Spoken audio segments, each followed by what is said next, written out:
So today's topic is data acquisition. So what is data? Data is digital information.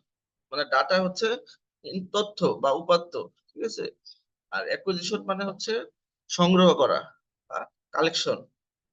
তাহলে আমরা আজকে এই চ্যাপ্টারে যে তথ্যের উপর ভিত্তি করে ছবিটা তৈরি হয় সেগুলো আমরা দেখব। তাহলে ডাটা অ্যাকুইজিশন মানে তথ্য সংগ্রহ বা উপাত্ত সংগ্রহ করা, যে তথ্যের উপর ভিত্তি করে আমাদের ছবিটা তৈরি হবে। আমরা যদি প্রথমে দেখি যে data are acquired when X-rays pass through a patient to strike a detector and are recorded. তার মানে একটা এক্স-রে যখন বা এক্স-রে ফোটন যখন রোগীর শরীর পাস করে ডিটেক্টরে পড়বে এবং এটা রেকর্ড হবে, তখন ডাটা আসলে সংগ্রহ করা হয়। তাহলে এক্স-রে যখন আমরা নর্মাল এক্স-রে করি, এক্স-রে ক্ষেত্রে আমাদের এক্স-রেটা পরে কিসের উপর? ক্যাসেটের উপর, তাই না? ক্যাসেট বা এফপিডি উপর। আর সিটি স্ক্যানের ক্ষেত্রে এক্স-রেটা পড়বে হচ্ছে ডিটেক্টরের উপর। The major components that are involved in this phase of image creation are the gantry and the patient table. তো এখন এই ডাটা কালেকশন এবং ইমেজ তৈরিতে যে মেন ফ্যাক্টর যেটা হচ্ছে গ্যান্ট্রি এবং পেশেন্ট টেবিল, এই দুইটা জিনিসই মুখ্য ভূমিকা পালন করে। এখন আমরা একটা সিটি স্ক্যান মেশিনের ছবি দেখতেছি। তাহলে এই যে গোল যে অংশটা সেটা হচ্ছে গ্যান্ট্রি। এক্সকিউজ মি, আমার একটা ফোন আসছে, ফোনটা receive. So now let's introduce the gantry. What is the gantry and details? The gantry is the ring-shaped part of the CT scanner. তার মানে সিটি স্ক্যান মেশিনের যে বড় গোল যে অংশটা থাকে, যে পার্টটা থাকে, সেটা হচ্ছে গ্যান্ট্রি। এবং it houses many of the components necessary to produce and detect X-ray. তার মানে এক্স-রে তৈরি করার জন্য এবং এক্স-রে ধরার জন্য যে জিনিসগুলো থাকে সবগুলা কিন্তু এই গ্যান্ট্রির ভিতরে অ্যাডজাস্ট করা থাকে। And components are mounted on a rotating scan frame. তার মানে এই গ্যান্ট্রির ভিতরে এমন একটা ফ্রেম আছে যেটা ঘুরতে পারে, সবসময় ঘুরতে পারে। এটা হচ্ছে রোটেটিং স্ক্যান ফ্রেম। এবং gantries vary in total size as well as in the diameter of the opening or aperture. The range of the aperture size is typically 70 to 90 centimetre. অর্থাৎ গ্যান্ট্রির যে রেডিয়াস সেটা 70 থেকে 90 সেন্টিমিটার পর্যন্ত হতে পারে। এবং the CT gantry can be tilted either forward or backward. অর্থাৎ এই গ্যান্ট্রিটা আমরা সামনের দিকে অথবা পিছন দিকে কিন্তু কাট করতে পারি, অ্যাঙ্গেল করতে পারি। এবং এটা প্রায় 15 ডিগ্রি প্লাস মাইনাস অথবা টু প্লাস মাইনাস 30 ডিগ্রি, অর্থাৎ 15 ডিগ্রি থেকে 30 ডিগ্রি পর্যন্ত সাধারণত এই গ্যান্ট্রিটা টিল্ট করা যায় বা অ্যাঙ্গেল করা যায়। এবং the gantry also includes a laser light that is used to position the patient within the scanner. তার মানে রোগীর পজিশন করার জন্য যে একটা লেজার লাইট অবশ্যই থাকে, যেটা দিয়ে আমরা পেশেন্ট পজিশন করি বা সেন্টারিং করি। And control panels located on either side of the gantry opening allow the technologist to control the alignment, lights, gantry tilt and table movement. তাহলে গ্যান্ট্রির দুই পাশে কি থাকে? বিভিন্ন ধরনের সুইচ থাকে বা বাটন থাকে। হ্যাঁ, এই বাটন গুলোকে বলে কন্ট্রোল প্যানেল। এই বাটন গুলোর সাহায্যে আমরা কি করি? টেবিল মুভমেন্ট করতে পারি, তারপর লেজার লাইট জ্বালাইতে পারি, নিভাইতে পারি, আবার গ্যান্ট্রিটাকে কাট করতে পারি। এই কাজগুলো সাধারণত এই বাটন গুলো দিয়ে করা হয়। এবং in most scanners these functions may also be controlled via the operator's console. তো এখন আমরা যেখানে কাজ করি, অপারেটিং কনসোল যেখান থেকে আমরা স্ক্যান নেই, সেখানেও কিন্তু অনেকগুলো বাটন থাকে। তো ওই বাটন গুলা দিয়েও আমরা এই মেশিনটাকে কন্ট্রোল করতে পারি। এবং a microphone is embedded in the gantry to allow communication between the patient and the technologist throughout the scan procedure. তার মানে গ্যান্ট্রির ভিতরে একটা মাইক্রোফোন থাকে, যে মাইক্রোফোনের সাহায্যে যখন রোগী কথা বলে আমরা রোগীর কথা শুনতে পারি, আবার আমরা যখন কথা বলি তখন রোগী আমাদের কথা শুনতে পারে। So there is a microphone adjusted in the gantry. So when patient talk, we can hear the patient's speech, and when we talk, patient can listen our speech. So this is a gantry. So this is a Siemens machine, and this machine, the photo is taken from my hospital, BSMMU. So this is a Siemens somatom definition model AS, and this is an 128 slice. That means that this machine's detector have 128 rows in the detector. তো এখন এই গ্যান্ট্রির বাইরের side আমরা দেখতেছি, আমরা কিন্তু ভিতরের side দেখতেছি না। হ্যাঁ, this is the outside of the gantry, we will see the inside next.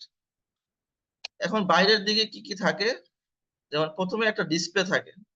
এই ডিসপ্লের মধ্যে আমরা দেখতে পারি যে এই টেবিলটা আছে, টেবিলটা কতটুক ভিতরে ঢুকছে বা কতটুক বাইরে বের হয়েছে এবং কতটুক উঁচা হয়েছে এবং কতটুক নিচা হয়েছে।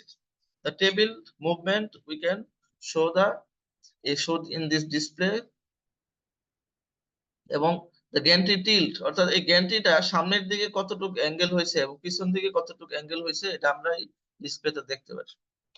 তবে এখানে একটা ইমার্জেন্সি বাটন আছে, যদি কোনো সময় ইমার্জেন্সি মানে স্টপ করা লাগে টেবিল মুভমেন্ট, যেমন কোনো সময় যদি রুগীর কোথাও হাত পা কোনো আঘাত পায় বা আটকে যায়, তখন কিন্তু ইমার্জেন্সি এটা স্টপ করা লাগে অনেক সময়, বা ইনজেক্টর যদি কন্ট্রাস্ট দেওয়ার সময় কোনো ঝামেলা হয়, তখন এই ইমার্জেন্সি বাটন কাজে লাগে। আর এখানে থাকে লেজার লাইট, এই যে উপরে এখানে থাকে লেজার লাইট, এখান থেকে লাইটটা পরে নিচে, এখানে একটা স্পিকার আছে এবং স্পিকার এবং মাইক্রোফোন প্রায় কাছাকাছি থাকে। আর এই যে কন্ট্রোল প্যানেল, এই যে বাটন গুলো আছে, এই বাটন গুলো দিয়ে কিন্তু আমরা এই টেবিল মুভমেন্ট করতে পারি, গ্যান্ট্রি কন্ট্রোল করতে পারি, লেজার লাইট এগুলো করতে পারি। আবার এখানে দুইটা বাটন আছে, একটা হলো রেডিয়েশন লাইট এবং একটা হলো স্টার্ট স্ক্যান। এখানে হয়তো ভুল লেখা আছে, প্রথমটা হচ্ছে স্টার্ট স্ক্যান হবে, মানে এই বাটনটা চাপ দিলে কিন্তু আমি ইচ্ছা করলে ভিতর থেকে আমি স্ক্যান স্টার্ট করতে পারি, এবং এটা হচ্ছে স্টপ স্ক্যান, এটা দিয়ে কিন্তু আমি স্ক্যান স্টপও করতে পারি। অনেক সময় দেখা গেছে কন্ট্রাস্ট দেওয়ার পর যখন কোনো টেকনোলজিস্ট একজন থাকে, তখন আমাদের কন্ট্রাস্ট দেওয়ার সাথে সাথে, তো this is the inside of gantry, অর্থাৎ এটা হচ্ছে গ্যান্ট্রির ভিতরের অংশ। হ্যাঁ, অর্থাৎ বাইরের যে কাভারিং, এই কাভারিং খোলার পরে কিন্তু এরকম দেখা যায়। এখন ভিতরে কি কি আছে আমরা দেখি। তো প্রথমে আছে এক নম্বর এক্সরে টিউব। এক্সরে টিউব কোনটা, এটা হচ্ছে এক্সরে টিউব, ঠিক আছে। এবং এক্সরে টিউবের নিচে এখানে কলিমেটর বা ফিল্টার এগুলা থাকে, ঠিক আছে। তারপরে আছে high voltage generator. High voltage generator হবে যে এগুলো হবে হাই ভোল্টেজ জেনারেটর। দেখবে এই জেনারেটর পিছনে দুইটা ফ্যান লাগানো আছে, ঠিক আছে, এবং এদিকে কেবল লাগানো আছে। তারপর ডিটেক্টর অ্যারে, এই যে এটার ভিতরে থাকে ডিটেক্টর অ্যারে, আর পুরাটা হচ্ছে data acquisition system. So always the detector is situated just opposite the tube, অর্থাৎ এক্স রে টিউব যেদিকে থাকবে তার ঠিক উল্টো দিকে ডিটেক্টর থাকবে বা ড্যাশ থাকবে। ডাটা অ্যাকুইজিশন সিস্টেম, এই পুরাটা হচ্ছে ডাটা অ্যাকুইজিশন সিস্টেম বা ড্যাশ, এবং এটার ভিতরে থাকে ডিটেক্টর। এবং এই এই এক্স রে টিউব থেকে এক্স রে পাস হয়, এর মাঝখানে থাকে পেশেন্ট, এই পেশেন্টকে বেদ করে এক্স রেটা ডিটেক্টরের উপরে পড়ে, এবং এই পুরা ফ্রেমটা, the whole structure rotates over a slip ring. This is a slip ring. Slip ring technology হচ্ছে, আচ্ছা এটা পরের স্লাইসে আছে।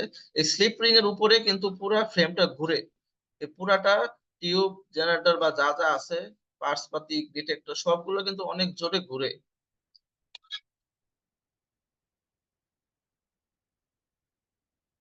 and this is the slip ring। Slip ring আবিষ্কার হওয়ার কারণে কিন্তু এখন আমরা হেলিক্যাল স্ক্যান বা স্পাইরাল স্ক্যান করতে পারি। কারণ আগে কি হতো যে আগে এক্স রে টিউবের সাথে কেবল ছিল, এই কেবলটা একবার ঘুরতো, টিউবটা একবার ঘুরলে ওই কেবলটা মানে পেঁচ খেয়ে যেত, আবার টিউবটা আগের জায়গায় নেওয়া লাগতো, আবার টেবিল মুভ হইতো, তারপর আবার স্ক্যান করা লাগতো।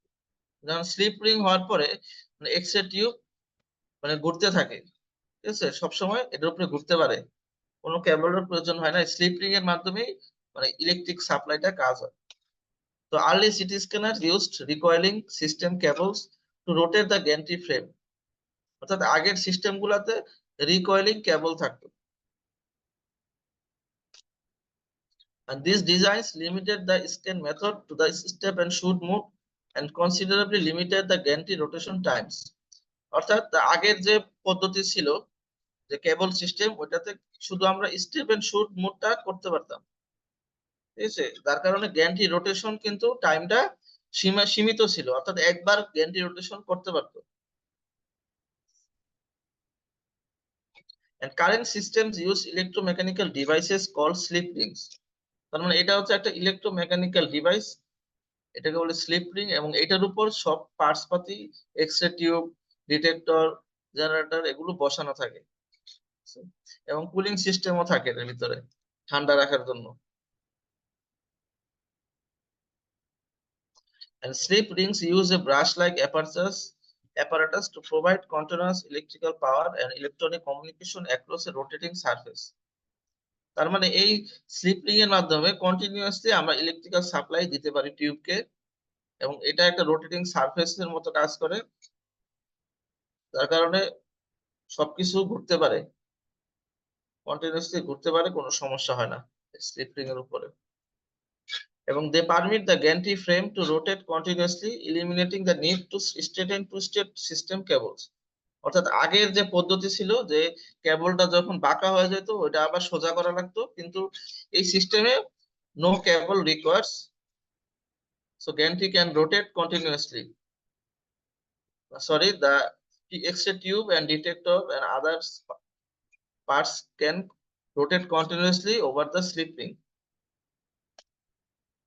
তো এখন হচ্ছে হাই ভোল্টেজ জেনারেটর, এটা হচ্ছে হাই ভোল্টেজ জেনারেটর যেটা গ্যান্ট্রির ভিতরে থাকে, এবং এই হাই ভোল্টেজটা লাগে হচ্ছে এক্সরে প্রোডাকশনের জন্য, এই হাই ভোল্টেজটা লাগে, transmit it to the X-ray tube. The power capacity of the generator is listed in kilowatts, অর্থাৎ যে পাওয়ারটা দেওয়া হয় এটা কিলোওয়াটে প্রকাশ করা হয়। The power capacity of the generator determines the range of exposure techniques such as kilovoltage and milliampere available on a particular system.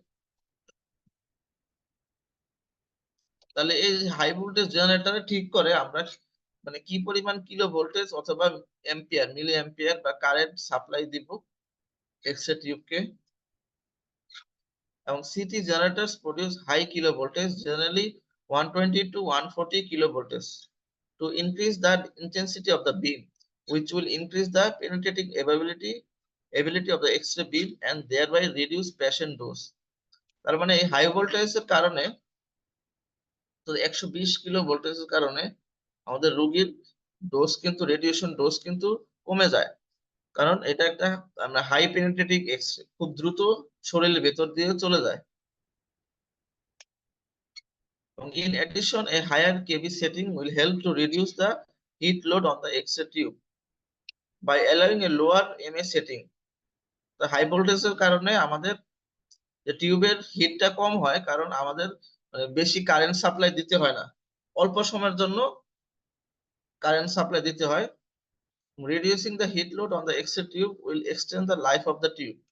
The tube যত ঠান্ডা রাখা যাবে তত টিউব বেশি লংজিভিটি হবে।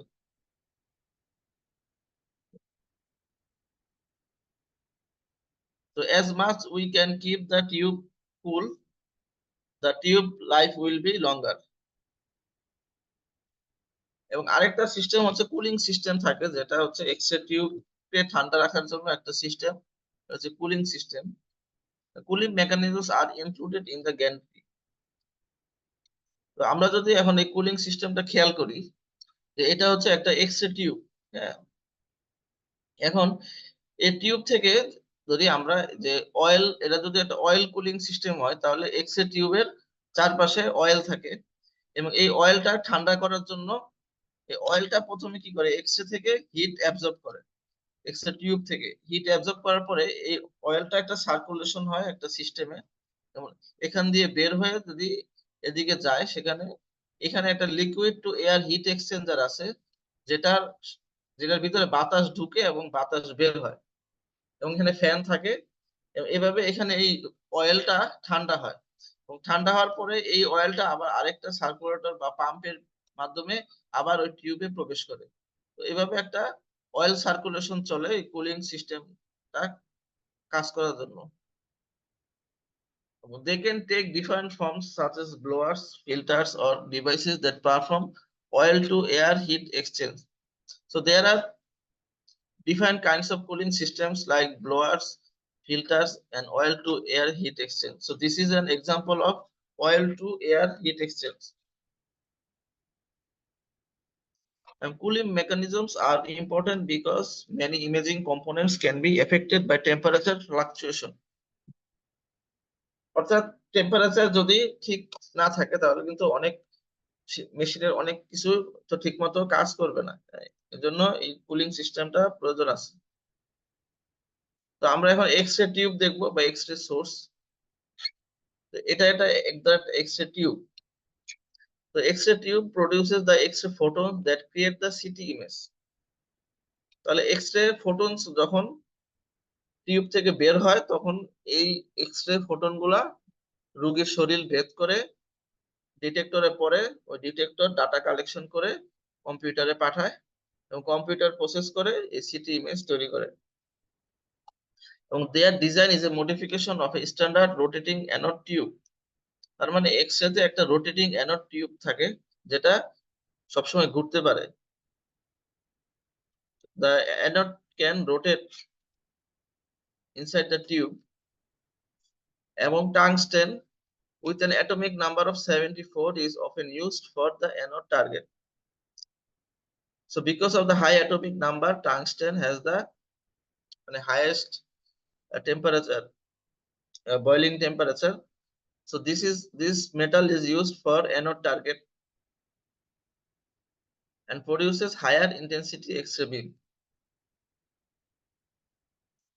And this is because the intensity of X-ray production is approximately proportional to the atomic number of the target material.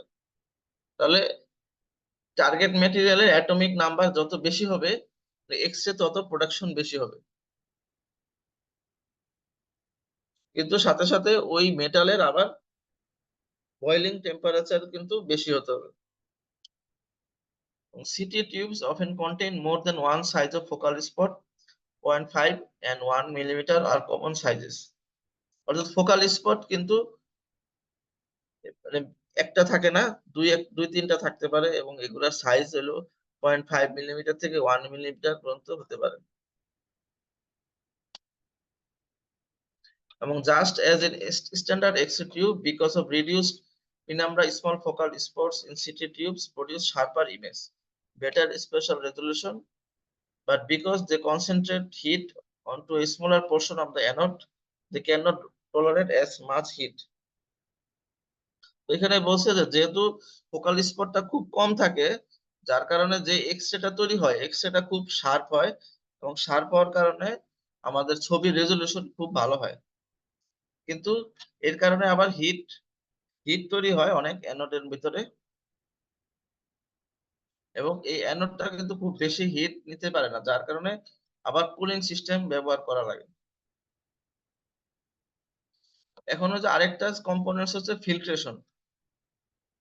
তো filtration হচ্ছে এক ধরনের ফিল্টার। তা আমরা জানি যে ফিল্টার কি করে, ফিল্টার হচ্ছে ছাঁকনির কাজ করে। তো ফিল্টার কি ফিল্টার করে এক্স-রে তে? The compensating filters are used to shape the X-ray beam.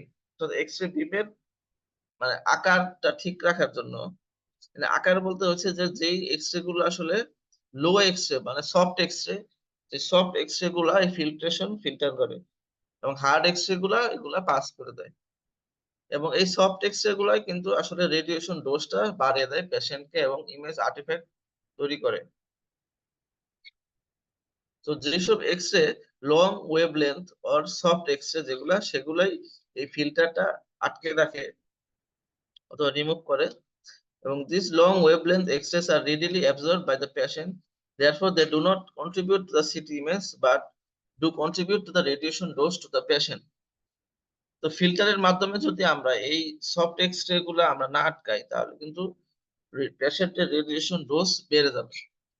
In addition, creating a more uniform beam intensity improves the CT image by reducing artifacts that result from beam hardening.